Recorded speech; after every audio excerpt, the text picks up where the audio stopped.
मैं doctor Dinesh Kumar Jain, professor medical college, लेखक एवं मनोविज्ञान विशेषज्ञ।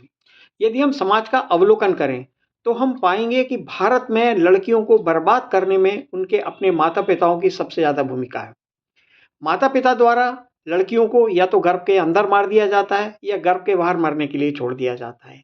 इस तरह से इन्फेंटिसाइड के द्वारा वो लड़कियों की ज़िंदगी को बर्बाद करते हैं। दूसरा कारण है कि आजकल लड़कियाँ पढ़-लिख कर रोज़गाररत हो गई हैं, तो उन रोज़गाररत लड़कियों के माता-पिता अपनी लड़कियों की शादी नहीं करना चाहते। इस तरह से उनकी मानसिक रूप से हत्या कर दी जाती है।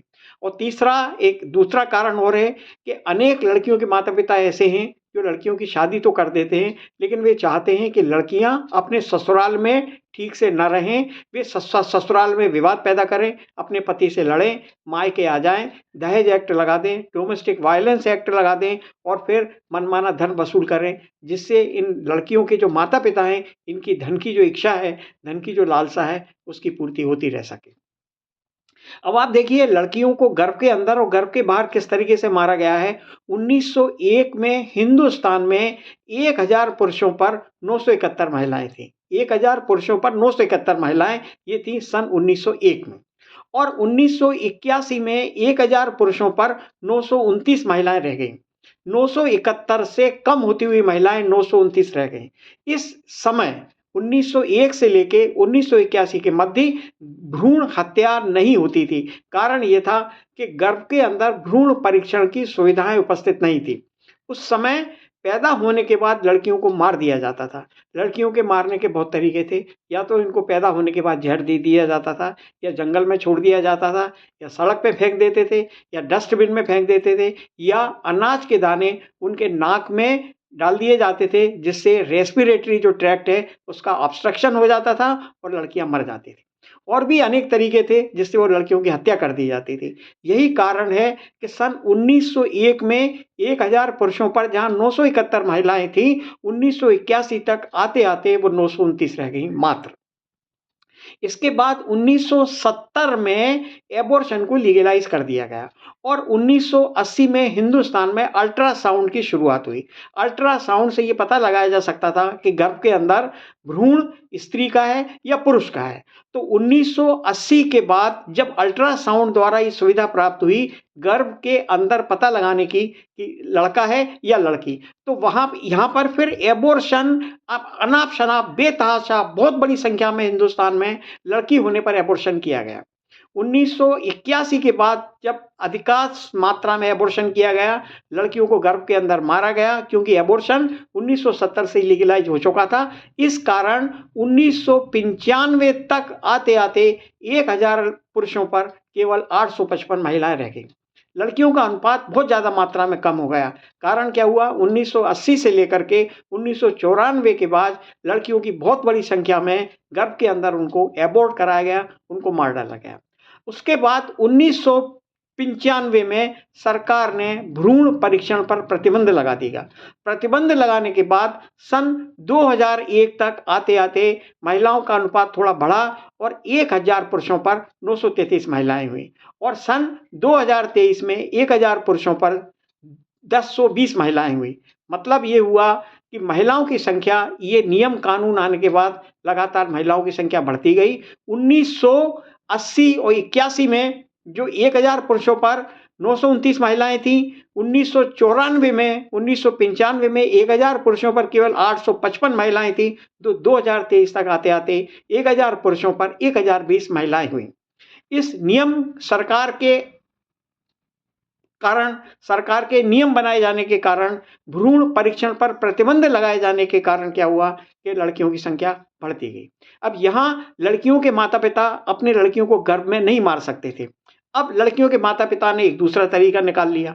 लड़कियों के माता-पिता ने क्या किया कि लड़कियों को पढ़ाया, पढ़ाने के बाद उनको रोज़गार मिला, लड़कियों के रोज़गार के अवसर बढ़ते चले गए। जब लड़कियों के रोज़गार के अवसर बढ़े और वे अच्छा खासा वेतन प्राप्त करने लगीं, तो लड़कियों के माता-पिताओं ने लड़कियों को बर्बाद करने का एक दूसरा तरीका निकाला। उन्होंने क्या किया, लड़कियों की शादी रोकने की पूरी-पूरी कोशिश की। एक बार लड़की रोज़गार में अच्छा पैसा कमाने लगे, तो लड़कियों की माता-पिता की हिंदुस्तान में ये कोशिश होने लगी कि वे लड़कियों की शादी ना करें और लड़कियों के रोज़गार में जो प्राप्त पैसा है, उसको वो खुद अपने लाभ के लिए उपयोग करें। लड़कियों की शादी न हो इसके लिए उन्होंने, लड़कियों के माता पिताओं ने बहुत सारे तरीके निकाल लिए। वो लड़कियों को समझाते थे कि तुम्हारे लिए उपयुक्त घर नहीं मिल रहा, उपयुक्त तुम्हारे लिए वर नहीं मिल रहा, और उसके लिए उन्होंने बहुत सारे बहाने खोजे। पहला बहाना तो यह है कि लड़के वालों के पास अपना मकान नहीं है। दूसरा, लड़के वालों के पास जो है एक अविवाहित, लड़के की अविवाहित बहन है जिसकी उसे शादी करनी पड़ेगी और उसमें सारा पैसा उसमें खर्च हो जाएगा, इसलिए हमें उस वर से आपका संबंध हम नहीं करेंगे। तीसरा, बोले वो हमारी जाति का नहीं है। चौथा क्या है कि अधिकांश लड़की के पिताओं के क्या किया, लड़की के पिताओं ने, यदि उनके यहाँ लड़की का छोटा भाई बहन है तो लड़की के माता पिता ने ये सोचा कि ये जो लड़की का विवाह हम जब करेंगे, जब ये अपने छोटे भाई बहनों को अच्छे से सेटल कर ले, छोटे भाई बहनों को बड़ा करे, छोटे भाई बहनों का विवाह करे, उसके बाद हम इस लड़की का विवाह करेंगे। इस तरीके से उसमें उन्होंने बाधा डाली। लड़कियों के माता पिताओं ने एक दूसरा तरीका और निकाला। वो तरीका क्या था? लड़की के नाम से लोन ले लेना। उन्होंने क्या किया, कई लड़की के माता पिताओं ने लड़की के नाम से 50 लाख, 60 लाख, 40 लाख, 30 लाख का लोन ले लिया। लड़की के नाम से लोन लिया गया और उस लोन का उपयोग उन लड़की के माता पिताओं ने अपने खुद के उपयोग के लिए किया। तो अब और उन्होंने फिर बाद में कहा लड़की से और लड़की को पसंद करने वाले लड़कों से कि भाई आप शादी कर लीजिए, लेकिन आपको इतना लोन 25-30 सालों में पे करना पड़ेगा। इस तरीके से उन्होंने क्या किया, लड़कियों की शादी में बाधा डाली गई। अब आप एक दूसरा देखिए, लड़की के माता पिताओं ने किस तरीके से नाटक किया कि लड़की के विवाह का विज्ञापन समाचार पत्रों में देते थे। वे विभिन्न मैरिज से रिलेटेड जो वेबसाइट है उनमें भी उन्होंने लड़कियों की शादी के विज्ञापन दिए। इसमें लड़की के जो माता पिता थे वो अपना फ़ोन नंबर देते थे, लड़की का फ़ोन नंबर नहीं देते थे। लड़की की उम्र 36, 37, 35, 40 की होने के बाद भी वो कभी इन विज्ञापनों में लड़की का फ़ोन नंबर न देके अपना फ़ोन नंबर देते थे, और लड़के वाला यदि उनसे कॉन्टैक्ट करता है विवाह के लिए तो साफ मना कर देते थे कि हमें प्रोफाइल या लड़की का मैच सूट नहीं कर रहा, सूटेबल नहीं है, आप कहीं और कर लीजिए। इस तरह से वो लड़की के विवाह में बाधा डालते थे। अब आप देखिए कि यदि आप समाचार पत्रों का अवलोकन करेंगे तो आप पाएंगे कि लड़की का माँ बाप लड़की का विज्ञापन सालों से दे रहा है, 2-2, 4-4 सालों विज्ञापन देता है हर 2-2 महीने के अंतराल से, लेकिन कभी लड़की का विवाह नहीं करता और लड़की से ये बार बार कहता है कि देखिए हम तुम्हारे लिए विज्ञापन निकाल रहे हैं, हम तुम्हारे लिए वर ढूंढ रहे हैं, लेकिन हमको अच्छा वर नहीं मिल रहा। इसके अलावा लड़की के माता पिता बाधा डालने के और भी तरीके निकालते हैं। एक सबसे बड़ा तरीका है कि जन्म पत्री नहीं मिल रही। लड़की का माता पिता क्या करते हैं, जन्म पत्री मिलाते हैं और 10 में से 7 ऑफर ऐसे होते हैं जो जन्म पत्री द्वारा फेल कर दिए जाते हैं, जन्म पत्री द्वारा वो असफल हो जाते हैं और लड़की के माँ बाप ये कह देते हैं कि देखिए भाई जन्म पत्री नहीं मिल रही, हम शादी नहीं कर पाएंगे। दूसरा क्या देते हैं, उम्र का अंतर। लड़की के माँ बापों ने आजकल एक नया तरीका अपना लिया है कि यदि उम्र में 3 साल से ज़्यादा अंतर है, 4 या 5 साल का है, तो लड़की के माँ बाप मना कर देते हैं कि उम्र का ज़्यादा अंतर नहीं है इसलिए हम शादी नहीं करेंगे, और लड़की को इमोशनल ब्लैकमेल कर समझाते हैं कि यह तुम्हारे लिए ठीक नहीं। कई लड़कियों के माता पिता ये कह देते हैं, यदि लड़का पढ़ा लिखा है, यदि वो धार्मिक नहीं है, तो बोल देते हैं कि भाई ये नास्तिक है और नास्तिक लड़के से हम विवाह नहीं करेंगे। कई लड़की के माता पिता का कहना रहता है कि भाई हम लड़कियों पर निर्भर हैं, लड़की को हम दूर नहीं भेज सकते, लड़की यदि विदेश चली जाएगी या हमसे दूर हो जाएगी तो हमारी देखभाल कौन करेगा, इस आधार पर वो मना कर देते हैं। इसके अलावा और भी बहुत सारे कारण हैं, बहुत सारे कारण लड़की के माता पिता बताते हैं कि हम लड़कियों की शादी इस वजह से नहीं कर सकते। जो लड़कियां विदेश में हैं उनके साथ भी लड़की के माता पिता एक अजीब तरह का नाटक करते हैं। लड़की जो विदेश में सालों से काम कर रही है, 8-10 सालों से जॉब कर रही है, उनके माता पिताओं का कहना यह है कि हम लड़की की शादी विदेश में नहीं करेंगे।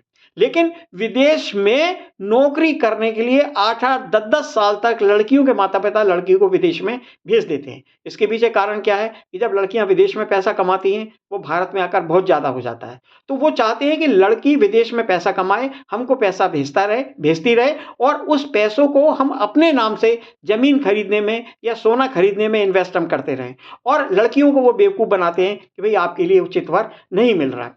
विदेशों में एक स्टडी हुई, उस स्टडी में ये पाया गया कि ये लड़कियों के जो माता पिता हैं विदेश में कार्य करने वाली लड़कियों की शादी में बाधा डालते हैं, ना तो उन्हें वो स्वयं शादी करने देते हैं, ना स्वयं उनकी शादी वे करना चाहते हैं। अब देखिए कितना अजीब कहानी है इनकी कि विदेश में लड़कियों को नौकरी करने भेज देंगे, 8-8, 10-10 साल विदेशों में लड़कियां नौकरी करेंगी, लेकिन उनका विवाह विदेश में रहने वाले जॉब करने वाले लड़के से वो कभी नहीं करेंगे। तो ये इन कि लड़की के माता पिताओं की अजीब चालाकी है। इसके अलावा उनकी लड़कियों की माता पिताओं ने इस तरह की कंडीशंस दे दी गई हैं कि विवाह होना बहुत मुश्किल है। एक इंग्लैंड में लड़की थी, उसकी माँ का कहना था कि हमें ऐसा वर चाहिए जो इंग्लैंड में ही जॉब करे, हमारी लड़की जिस कंपनी में जॉब करती है उसी कंपनी में जॉब करे, उसी जाति का हो, जन्म पत्री मिल जाए और लड़के का घर जो इंडिया में है वो उसी शहर में हो जिस शहर में हम रहते हों। इतनी सारी कंडीशन मिलना बहुत मुश्किल है। इस तरह से और लड़की को इमोशनली ब्लैकमेल कर बार-बार वो कहते हैं कि भई हम तुम्हारे लिए उपयुक्त वर की तलाश में हैं, लेकिन हमें वर नहीं मिल रहा। जब मिलेगा तब हम आपकी शादी कर देंगे, लेकिन एक्चुअल में वो शादी नहीं करना चाहते। कुछ लड़की के परिवार वाले ऐसे हैं कि यदि लड़के वाला डायरेक्ट लड़की से कांटेक्ट करे, लड़की को अपने बायोडाटा भेजे, तो उसका जो भाई या परिवार के जो लोग हैं, वो लड़के वालों को गाली तक देने को तैयार रहते हैं। पुलिस में एफआईआर कंप्लेंट करने तक के लिए बिल्कुल तत्पर रहते हैं कि वो उस लड़के की एफआईआर करा दें कि ये हमारी बहन या हमारी लड़की के पीछे ये पड़ा हुआ है ज़बरदस्ती, जबकि हम उससे शादी नहीं करना चाहते हैं। तो इस तरह से लड़की के हिंदुस्तान में माता-पिता कोशिश करते हैं कि उनकी लड़की की शादी ना हो और वो लड़की का शोषण करता रहे, उसके द्वारा कमाए जाने वाला जो धन है उसका वो खुद उपयोग करें।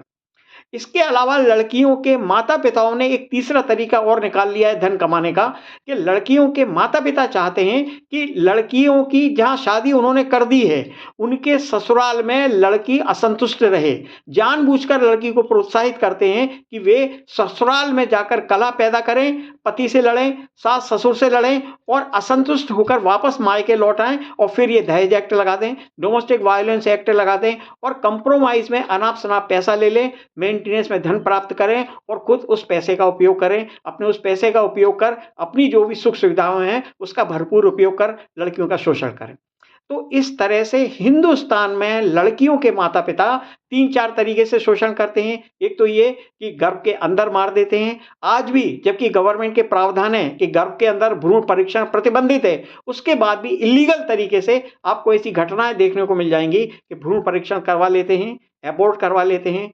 आप ये भी समाचार पत्रों में पढ़ेंगे कि अब कभी नवजात लड़की को सड़क पे छोड़ दिया जाता है, कभी कुत्ते उसको काट रहे हैं, कभी जंगल में फेंक दिया जाता है, कभी घूरे में डाल दिया जाता है। ये भी यहाँ बहुत कॉमन है और अब जब ये दहेज एक्ट बना है 304 बी, 498 क, डोमेस्टिक वायलेंस एक्ट, इसका उपयोग लड़की के माता-पिता भरपूर तरीके से कर रहे हैं और कहते ये हैं कि लड़की का शोषण ससुराल वाले कर रहे हैं, जबकि एक्चुअल में लड़की का शोषण वे खुद कर रहे हैं। मेरे पास एक कपल आया काउंसलिंग के लिए, तो लड़की ने मुझसे कहा, उस विवाहित लड़की ने अपनी पति के सामने, कि मैं यहाँ खुश हूँ, सुखी हूँ, मुझे कोई तकलीफ नहीं है, लेकिन मेरे माता-पिता मुझे बार-बार मोटिवेट करते हैं, बार-बार कहते हैं कि तू अपने ससुराल में दुखी है। उस लड़की ने मुझे बताया कि मैंने अपनी मायके में अपनी माँ-बाप से कहा है कि मुझे कोई तकलीफ नहीं है, लेकिन माँ-बाप मानने को तैयार नहीं है। वो मुझे बार-बार मोटिवेट करते हैं कि तुम अपने ससुराल वालों के खिलाफ लड़ो, उन पर दहेज एक्ट लगाओ। और जब मैंने मना कर दिया कि मैं दहेज एक्ट नहीं लगाऊँगी, मुझे कोई दिक्कत नहीं है, तो मेरे माता-पिता ने मुझसे कहा कि यदि तुम दहेज एक्ट लगाकर अपने ससुराल वालों से पैसा लेके हमें नहीं देते हो, तो तुम खुद नौकरी करो, तुम्हारा पति नौकरी करे और हमें इतने पैसे चाहिए।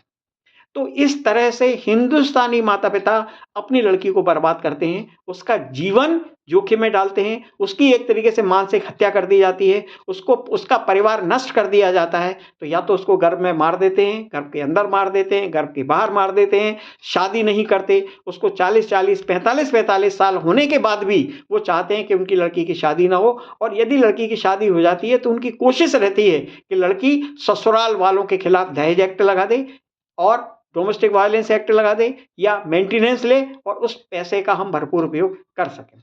तो इस तरह से हम कंक्लूड कर सकते हैं कि भारतीय बहुत लालची होते हैं, लालच के नाम पर ये जो चाहे वो कार्य कर सकते हैं, अपनी संतानों की ज़िंदगी बर्बाद कर सकते हैं। भारतीय माता-पिता उसके बिल्कुल उत्कृष्ट उदाहरण हैं। धन्यवाद।